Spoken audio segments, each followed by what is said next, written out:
Thank you. Thank you so much. Number 186 in the back.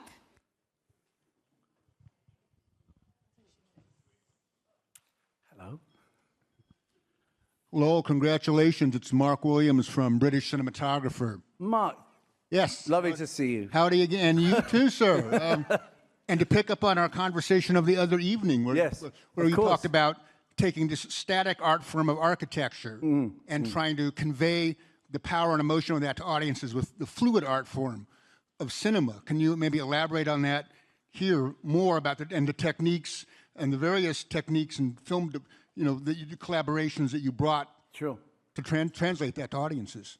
Yeah, I mean, it's an interesting conundrum for a cinematographer because the film is about brutalist architecture, which, of course, by its nature is fairly static. And of course, I'm a, I work with the moving image, So really, I mean, the conversations I had with Brady were about how, the second half of the film is when the Institute becomes manifest. And it's like, well, what does that feel like to the audience and to someone?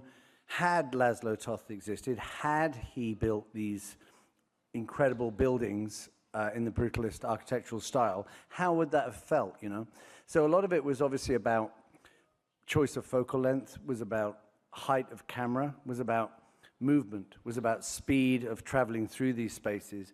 I mean, I think the most obvious example I can think of at the moment is at the end of the movie when they're looking for Van Buren, and we sort of finally understand. I mean, there's a moment in the movie where we see the altarpiece, the Carrera marble altarpiece. We see everything coming together. All of these things that Laszlo has spoken about in terms of the light coming down and forming the cross on the altarpiece.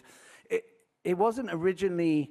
It was originally sort of revealed earlier in the movie, and the more that we worked on the film, the more Brady realized that should be kept back, so the flashlight, the gag with the flashlight and things. And so at the very end, you finally see it, But also then there's this interesting thing because there's, the crucifix is a very strong signifier of death, and then you tilt up and it's an inverted crucifix. So there are many things that are sort of either implied or the audiences, I mean, it's the best thing about film, that audiences can kind of interpret it in their own way, So yeah, I mean, it's, that